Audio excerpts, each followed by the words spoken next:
2020, August 30th, 20:02 p.m.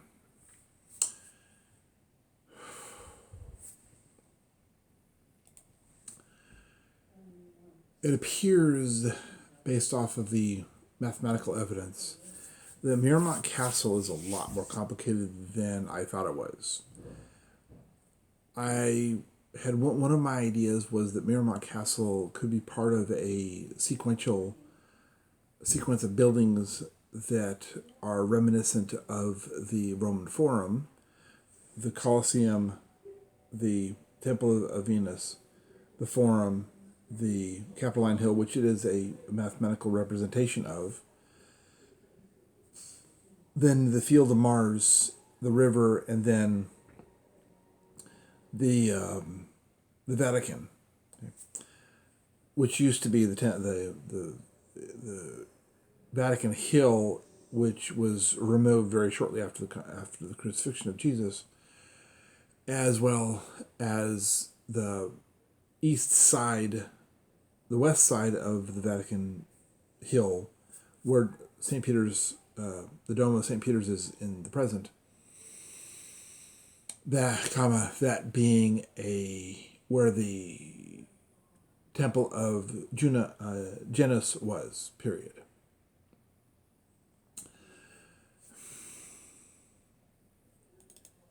Janus.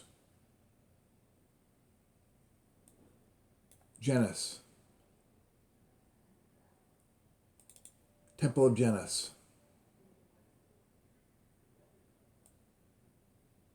Temple of Janus.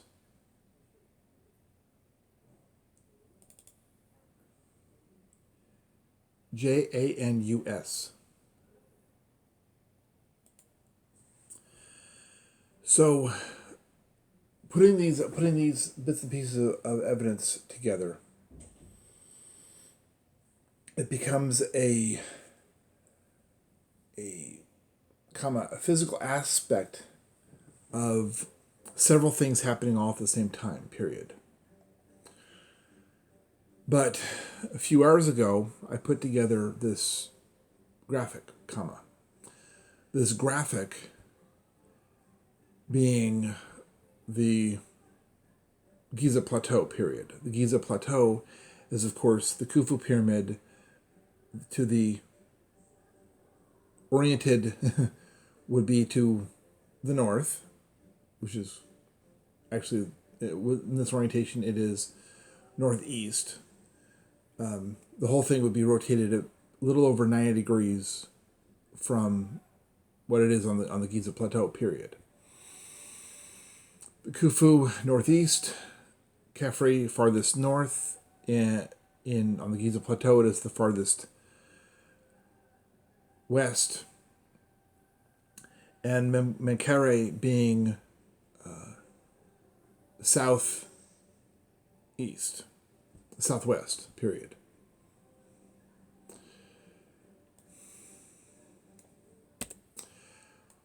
Now, there's lots of stuff involved with the Giza Plateau that is undeniable architecture, period.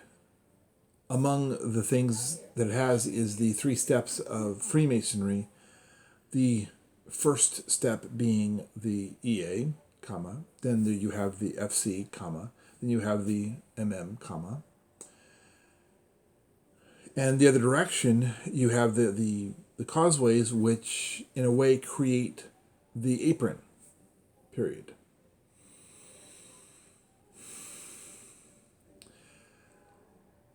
So there's two major historical things going on at the same time, which actually make it basically the same subject, period. You have the first subject, which would be the pyramids of Egypt, which is Janus, period. And then you have Rome, because the Rome is the pyramids are Rome. It's the same subject, period. But the mathematics involved with the Miramont Castle having a profoundly large amount of variables that match close to dead on the money, and the ones that aren't dead on the money are within a statistical likelihood of intending to be that. But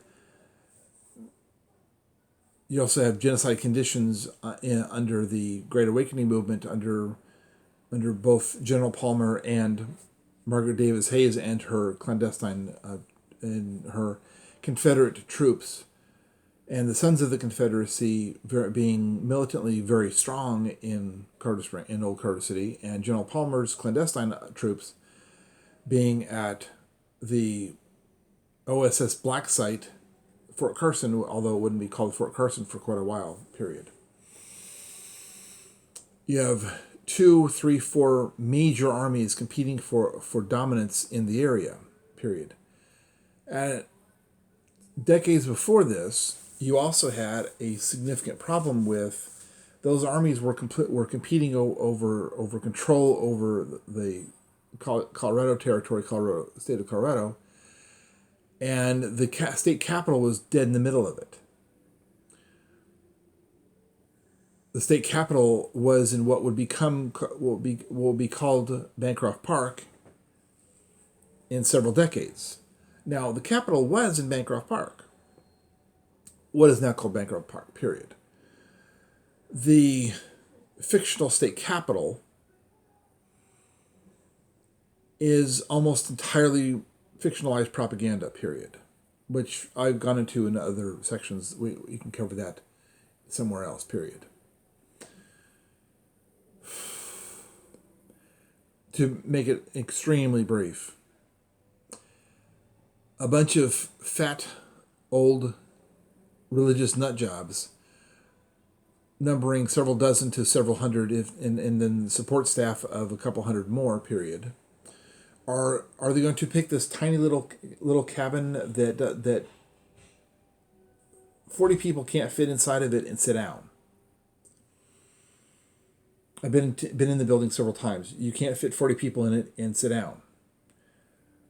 So you've got dozens of legislators and support staff and servants and the like, a couple hundred people, if not 1,000 people, less than 100 feet away from where Dr. Gavin's cabin originally was. You have Glen Eyrie, Castle Glen Eyrie, which has a fully stocked wine cellar and conference rooms and partial air conditioning, at least for the time period. And you have very comfortable everything and a fully stocked kitchen and fully stocked everything and everything's wonderful, period. So you're gonna tell me that those couple dozen really fat, really lazy people are going to be satisfied with Dr. Gavin's cabin, or they're going to walk the 100 feet to the lap of luxury and, for the time, 5-star accommodations with even the ones who are teetotalers. Well, that doesn't mean just because they didn't drink wine or champagne or beer does not mean they were not attracted to the other accommodations like air conditioning, at least for the time period.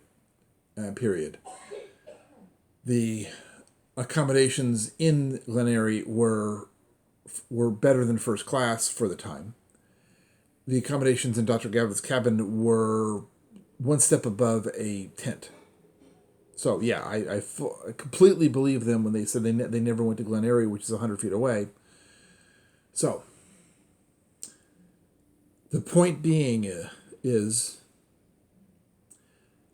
that there's a lot more going on here than meets the eye.